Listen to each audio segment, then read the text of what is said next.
चलो मित्रों, सीसीની ભરતી આવી ગઈ છે તો આનું આપણે જોવાના છે ગ્રુપ એ અને ગ્રુપ બી ની કઈ પોસ્ટ છે, કઈ રીતે શું છે અને ઘરે બેઠા ઓફરમાં ફોર્મ પણ ભરી આપવામાં આવશે તમને। માત્ર 50 રૂપિયા ફોર્મનો ચાર્જ છે। પહેલા આપણે સંપૂર્ણ વિડીયોની ડિટેલ્સ જોઈ લઈએ, પછી છેલ્લા ફોર્મ ભરવાની વાત કરીશું। તો ગુજરાત ગૌણ સેવા પસંદગી મંડળમાંથી ભરતી બહાર પડેલ છે, જોઈ શકો છો। Gujarat sub coordinate service class 3 group and B, એટલે વર્ગ 3ની જગ્યા છે ગ્રુપ એ અને ગ્રુપ બી બંનેની।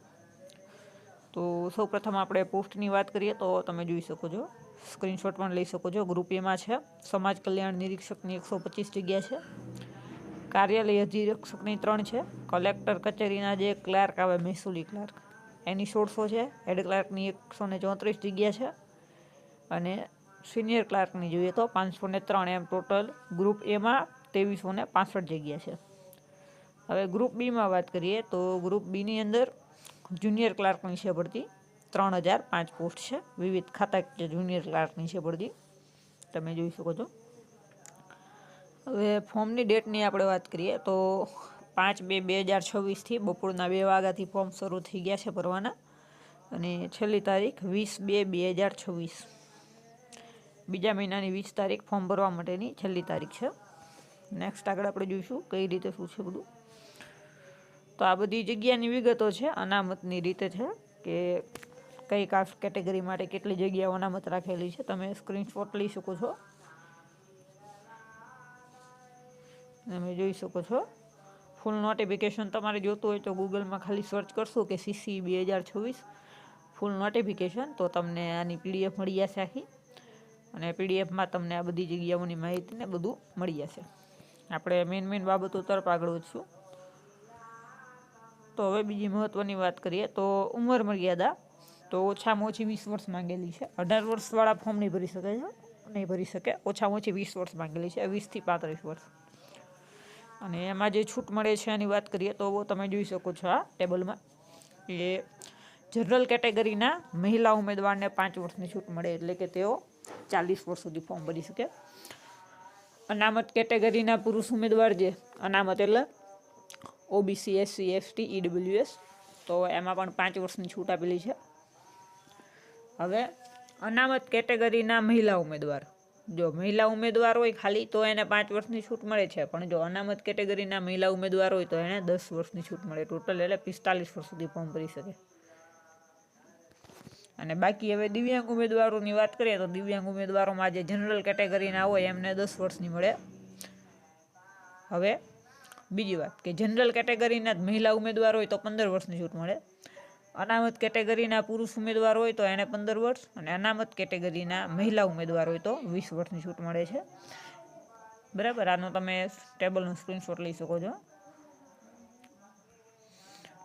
પગાર ધોરણની વાત કરીએ તો પગાર ધોરણમાં આમાં મિનિમમ તમે સ્ટાર્ટિંગ પગારની જુઓ તો 26,000થી સ્ટાર્ટિંગ પગાર છે। ઘણી પોસ્ટ એવી પણ છે કે જેમના પગાર 50,000 પણ છે, તો એ આપણે આગળ અહીં જોઈએ।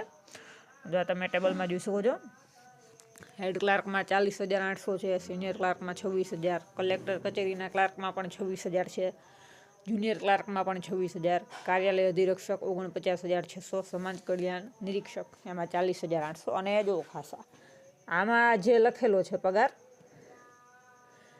પગાર તમને આના કરતાં 3,000 થી 4,000 તો વધારે મળવાનો જ છે। જો 26,000 છે તો તમારા હાથમાં 29,000ની આજુબાજુમાં આવશે, કેમ કે શું હોય કે આમાં વિવિધ ભથ્થા એડ થાય કે હાઉસ રેન્ટ એલાઉન્સ ને એવું બધું આમાં તમને એક્સ્ટ્રા મળે। શૈક્ષણિક લાયકાતની વાત કરીએ તો કોલેજ પાસ હોવા જોઈએ, બીજું કાંઈ જરૂરી નથી। મેઇન શું છે તો કોલેજ પાસ, મેઇન તમે કોલેજ પાસ હોવા જોઈએ તો તમે ફોર્મ આમાં ભરી શકો છો। કોલેજ તમારી પૂરી હોવી જોઈએ, છેલ્લું સેમ હોય કે છેલ્લા સેમની પરીક્ષા દીધી હોય તો ના ચાલે, કોલેજ ફરજિયાત તમારી પૂરી હોવી જોઈએ, તો જ આમાં તમે ફોર્મ ભરી શકશો। હવે નેક્સ્ટ આપણે જે બાકી જોઈએ તો ફીનું બાકી રહે છે કે ફીનું કઈ રીતે છે। જો કોમ્પ્યુટરની જાણકારીનું આપેલું છે તો કોમ્પ્યુટરનું તમને નોલેજ હોવું જોઈએ, અને ના હોય તો પણ વાંધો ના આવે, તમને નિમણૂક મળે એટલે તમારે સર્ટિફિકેટ કઢાવી લેવાનું, કાં પછી એક્ઝામ પાસ કરી નાખો પછી તમારે સર્ટિફિકેટ કઢાવી લેવાનું, આમાં કાંઈ ફોર્મ ભરવામાં કાંઈ જરૂર પડતી નથી। હવે વાત કરીએ આપણે ફીની, તો આ ટેબલમાં તમે જોઈ શકો છો ફી તો ફીમાં આપણે બિન અનામત વર્ગની વાત કરીએ, જનરલવાળાને 500 રૂપિયા છે ફી, અને અનામત એટલે કે એમાં આવશે ઓબીસી, એસસી, એસટી, ઈડબ્લ્યુએસ, દિવ્યાંગ, એક્સ સર્વિસમેન અને તમામ કેટેગરીના મહિલા ઉમેદવાર. તો એમને 400 રૂપિયા ફી છે. અને ખાસ વાત કે આ ફી ભલે તમે 500 ભરો કે 400 ભરો, ફી તમને પેપર આપ્યા પછી પૂરેપૂરી પાછી મળવાની છે. પેપર આપશો તો પાછી મળશે, નહીંતર પાછી નહીં મળે. અને ફોર્મ ભરવાનો ચાર્જ આપણે જે કીધો એ જ તે કે માત્ર 50 રૂપિયા જ ફોર્મ ભરવાનો ચાર્જ આપણે રાખેલો છે અત્યારે ઓફરની અંદર છે. એટલે ખરેખર આનો ચાર્જ 80 થી 100 રૂપિયા તો મિનિમમ છે, પણ અત્યારે ઓફરમાં આપણે 50 રૂપિયા રાખેલું છે.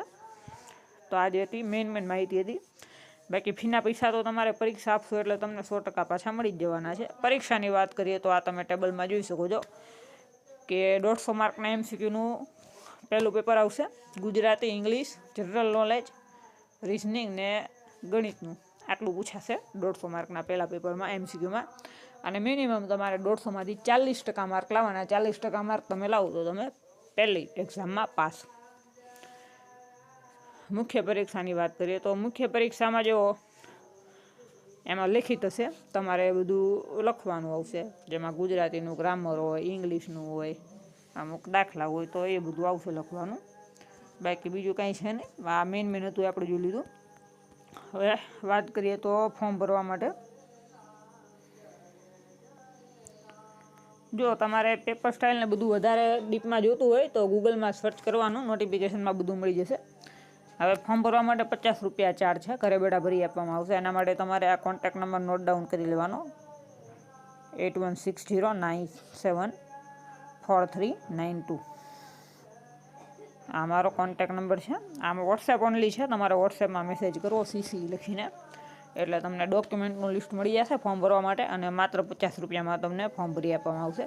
ફી જે છે અલગથી ભરવાની આવશે તમારે 500 રૂપિયા, 400 રૂપિયા, પણ એ તમને પરીક્ષા પછી તમારા ખાતામાં પાછી મળી રહેવાની છે. બસ બાકી આવી નવી માહિતી માટે અમારી સાથે જોડાઈ રહો. તમને તમામ ભરતીના સસ્તા ભાવે ફોર્મ આમાં ભરી આપવામાં આવશે, અને અમારા ગ્રુપમાં માહિતી પણ તમને મળી રહેશે. જય હિન્દ, જય ભારત.